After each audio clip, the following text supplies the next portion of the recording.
Voilà. En fait, je devais l'envoyer à une box. J'ai été surchargé par, d'ailleurs, les témoignages que je vais donner. J'ai fait mon premier rituel le samedi passé de purification. Le dimanche, en tant que pasteur, je devais d'abord le dimanche, oui, en tant que pasteur, j'ai fait, l'Esprit m'a dit, fais un appel d'offres.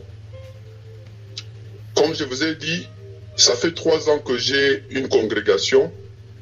J'ai peu de membres, environ 30 membres. Alors, pour moi, je me suis dit que je fasse un appel au fond même de 200 000 francs congolais ou soit 300 000 francs congolais. Parce que je n'ai jamais fait ça. Je commence par... Mais quand j'ai constaté quand j'ai fait l'appel d'offres, donc c'était toute l'église, tous les membres de la congrégation sont venus répondre. Et l'argent dont je dois recevoir, parce que c'était un appel où je dis, donc pour clôturer l'année 2025, que Dieu nous protège, donc on fait comme si on va sceller. Alors, les gens ont répondu en masse, même les enfants, les bébés, donc les parents ont pris même les enveloppes de... Donc, c'est comme qui dirait la fin, j'aurai une somme de 1 million, quelque chose comme ça, de francs congolais. Alors, j'ai fait cet appel après, on est entré en prière, c'était vraiment chaud. C'était vraiment chaud. C'est comme si ce n'était pas moi, c'était quelqu'un d'autre. Je n'ai pas prêché ce jour-là, c'est quelqu'un d'autre qui a prêché, mais j'ai pris ce qu'il a prêché, mais j'ai donné ça dans une autre version parce que c'était l'histoire de Joseph qui a été vendu en Égypte.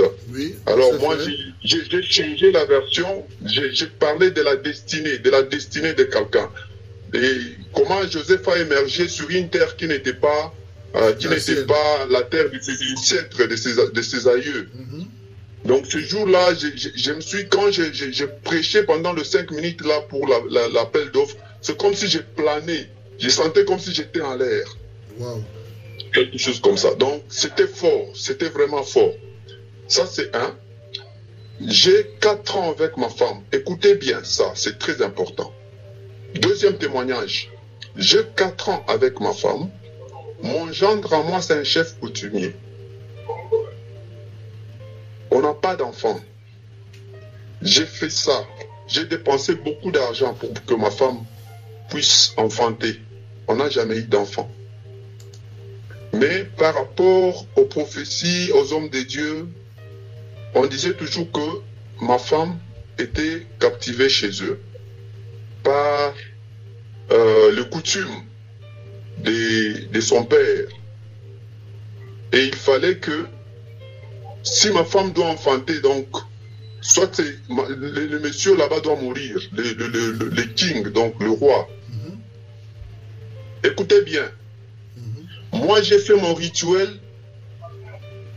le samedi, le dimanche matin, Ija.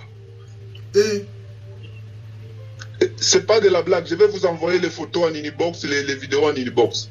Voilà pourquoi tu m'as vu, je n'ai jamais été absent. Tu as vu que toute la semaine j'étais absent. On n'a pas parlé. Parce qu'il fallait que je m'engage dans les cérémonies de l'enterrement. C'est hier qu'on l'a enterré. On l'a enterré hier la nuit. Comme le chef coutumier ici chez nous au Congo, on les enterre toujours la nuit. Il est parti le dimanche là, matin. Il est parti.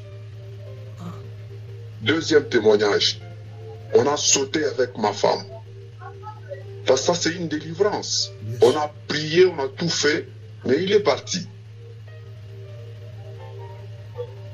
Juste purification. Troisième témoignage. Depuis samedi, le samedi, le dimanche, je ne travaille pas. Je suis off.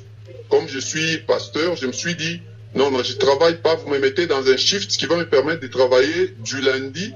Je travaille du lundi au vendredi, 12 heures. Je dois quitter le site. Donc 12 heures après-midi, je suis à l'église. Samedi, je suis dans les visites des membres. Dimanche, c'est pour le culte.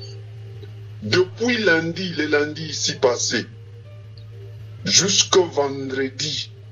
Au travail, tout le blanc, tous les expats aiment travailler avec moi, même ceux qui ne m'aimaient pas. J'étais surchargé. Mon Dieu. Donc, chose que j'ai jamais vue. Il y avait des expats qui ne m'aimaient pas, qui cherchaient même à couper mon contrat. Mais ce jour-là, voilà, ces jours-là, ils ont été dans mon bureau, ils m'ont donné des tâches, donc j'étais vraiment embrouillé le lundi là, toute la semaine. Wow. Voilà les 3 témoignages, trop grands. Pourtant, je n'ai pas commencé, je devais commencer le R9 le mardi. Mais non, je n'ai pas fait le R9, pourquoi? Parce que c'était la semaine de l'ovulation de ma femme. Oui. Pourtant, dans le R9, vous connaissez, il y a l'interdiction de ce que je ne peux pas dire. Oui, bien sûr.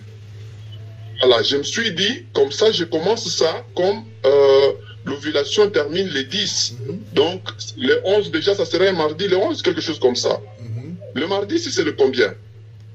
Le 11, hein? Voilà, dans mes calculs, ça doit être le 11. Donc, comme ça, je commence ça le mardi prochain, parce que dans ce cas-là, je serai distant de ma femme. Donc, c'est compliqué. Je ne sais pas ce qui va exploser quand je vais commencer le R9. Mais ça, c'est juste avec la purification. Vous êtes d'ailleurs témoin parce que je le faisais avec vous. Je vous envoyais tout, coach. Avec le premier rituel. Le premier rituel. Voilà, le premier rituel. Je vous envoyais vraiment tout. Et puis, chose grave, c'est que vous, en tout cas, je suis vraiment trop accro à ce que vous dites. Le jour-là du rituel, c'était à 13h30. J'enlève la casserole, la marmite sur le brasero. Il y a la famille qui arrive. La famille qui ne me fréquentait pas, qui arrive. Je dis, mais Seigneur, ça c'est quoi ça? Je voudrais entrer. Comme ça, je les laisse, moi, j'entre. Et ils arrivent. Bon, ma femme m'a dit, il n'y a pas moyen que tu entres. Donc, tu dois les occuper. Je me suis sacrifié de les occuper. Ils ont mis longtemps. Dans mon cœur, là, je disais, qu'ils partent. Et ils ne partent aussi pas. Des sujets descendaient, on dirait ça tombait comme des gouttelettes de pluie.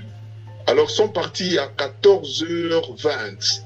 Donc, moi, je devais commencer le rituel à 14h30. Je me suis dit, ah, ça déjà, ils ont abîmé ma journée. Mais l'esprit m'a dit, non, crois, ça ira, fais-le.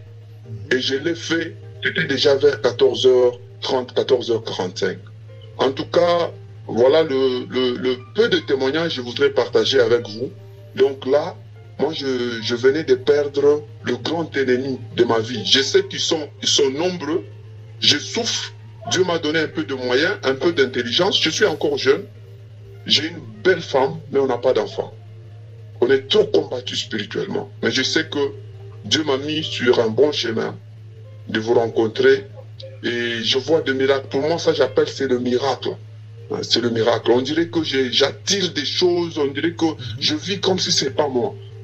Vraiment. Merci un peu. Merci vraiment, coach. Voilà le peu de témoignages que je voudrais partager avec vous. Pourquoi je dis je conseille aux frères que là où tu as commencé là, ne tente même pas de faire marche arrière. Parce que là, ils sont debout et ils sont fâchés. Tu as fait 3 témoignages. Le premier témoignage, c'était sur, je crois, la chute de votre ennemi. On appelle quoi? L'homme fort, en quelque sorte. L'homme fort est tombé. L'homme fort de votre vie. Hein? Vous estimez que c'était lui l'homme fort de votre vie. Il est tombé. Dès que tu as fait le travail, même les heures qui ont suivi, hein, c'est ça, hein? Ou les jours. Non, les heures qui ont suivi, hein, directement, il a perdu la vie. Ah, vraiment, Dieu parle tantôt d'une manière, tantôt d'une autre.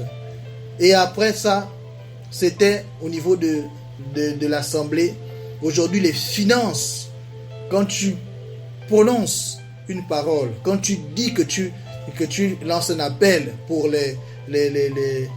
c'est-à-dire pour un appel pour venir s'aimer, aujourd'hui, tu te retrouves avec 1 million de francs de votre pays. C'est extraordinaire. Et pourtant, l'Assemblée n'est même pas grande. Bon, mon frère, sache que ta parole aussi déjà là. Ta parole déjà pèse. Ok?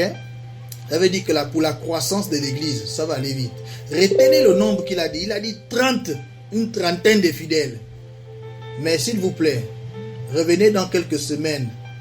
Revenons dans quelques semaines. Faire le bilan. de la croissance de son ministère, vous allez voir qu'on va quitter de 30, on va arriver à 300. Comme la blague, ça va commencer par 100. Après 100, ça va arriver à 150. Ça va arriver à 200 et ça va passer jusqu'à 300. Dans les moins de 6 mois à venir, je pense que tu reviendras ici encore témoigner davantage pour dire que même la croissance des fidèles là-bas, c'est fort. Donc, il faut travailler, il faut continuer jusqu'au bout. Tu as entamé un processus, il ne faut plus arrêter. Parce que c'est comme si tu as provoqué là-bas. Et quand tu as provoqué là-bas, il faut maintenant être dans des dispositions parce qu'ils vont attendre la faille. Dès qu'il y aura une petite faille, ils vont taper. Donc maintenant, toi, tu dois rester sur tes gardes. Donc tu dois rester sur une hauteur, c'est-à-dire tu dois garder un taux vibratoire. Un taux vibratoire élevé. Un taux élevé. Premier témoignage, l'ennemi est parti. Deuxième témoignage, la croissance des finances. Les finances, ça veut dire, tu n'as même pas encore fait le rituel des finances, mais ton cas est vraiment grave, c'est fort. Maintenant, quand tu as fait le rituel des finances dans quelques jours, dans une semaine ou 2 semaines, dans 2 semaines, voilà, dans 2 semaines, parce que ça sera après le R9, mais ce sera extraordinaire, on va entendre des choses ici. Voilà. Et le troisième témoignage.